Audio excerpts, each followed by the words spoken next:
Rupganj highway রোডে underpass করার নামে গ্রামবাসী থেকে অবৈধভাবে চাঁদা উত্তোলনের অভিযোগ।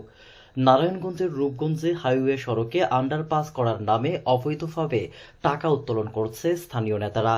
কাঞ্চন পৌরসভার ৭ নং ওয়ার্ডের নলপাথর এলাকা থেকে বিগত কিছুদিন যাবৎ বাড়ি বাড়ি গিয়ে লোকের কাছ থেকে টাকা দাবি করছে কাঞ্চন পৌরসভা স্বেচ্ছাসেবক দলের নেতা বাবুল মিয়া। তার নেতৃত্বে ৭ নং ওয়ার্ডের বিভিন্ন বাড়ি গিয়ে ৫০০, ২০০, ১০০০ পর্যন্ত টাকা নিচ্ছে।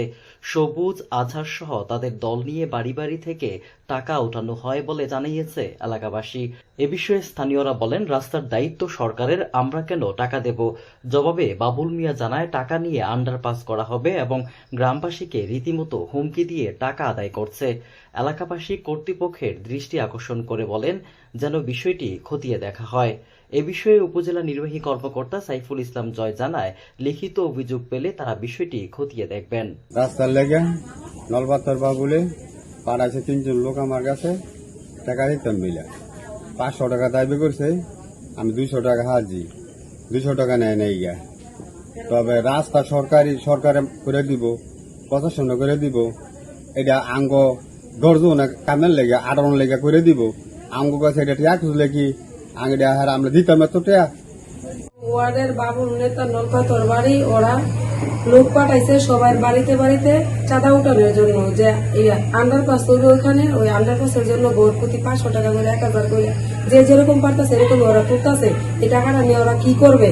একটাই সরকারের কাছে দাবি, ওরা এটা দেখতো যে টাকা নিয়ে ওরা কি করবে। যে সবুজ নেতা আইছিল, তারপরে ওই যে আজহারে আসছিল, তারপরে আরো অনেক মানুষ ওদের সাথে আসছিল, আইসা বলছে যে আমগর টাকা দেন, আমরা ওইখানে টাকা নিয়ে আমরা একটা কাজ করবো, যে আন্ডারপাস করে সরকার দেখবো হেককের কাজ করবো। আমরা একটাই দাবি সবাই, যে ওরা এটা দেখতো যে কেন ওরা টাকাটা তুলবে ঘরে ঘরে, এটাই দাবি আমাদের।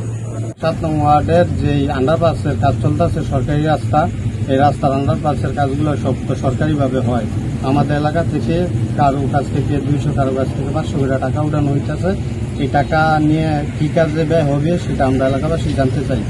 এই আইনের কাছে আমরা দৃষ্টি আকর্ষণ করতেছি যে এই টাকা কি কাজে ব্যয় হইব তার সুস্থ একটা তদন্ত আমরা জানতে চাই।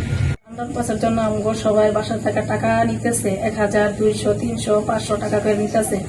আমার তো টাকা নিচ্ছে, আমি এই টাকা আমি তো জানি সরকারি কাজ করে আন্ডারপাসের জন্য, এই সরকারি কাজ করে দেবো, আমরা কেন জনগণ টাকা দিব? জনগণ কিসের টাকা দিব? আমরা কিসের টাকা নিব জনগণ থেকে? আমরা তো টাকা নিয়ে হেরাক বলছে আন্ডারপাস করার, রাস্তাঘাট করে দেবো, কিন্তু আমরা এটা জানতে চাই, সরকারের কাছে আবেদন করছি, আমরা এটা জানতে চাই কিসের কারণে, কোন কারণে আমাদের টাকাটা নিচ্ছে। KTV বাংলা, বিশ্বের চোখে বাংলাদেশ।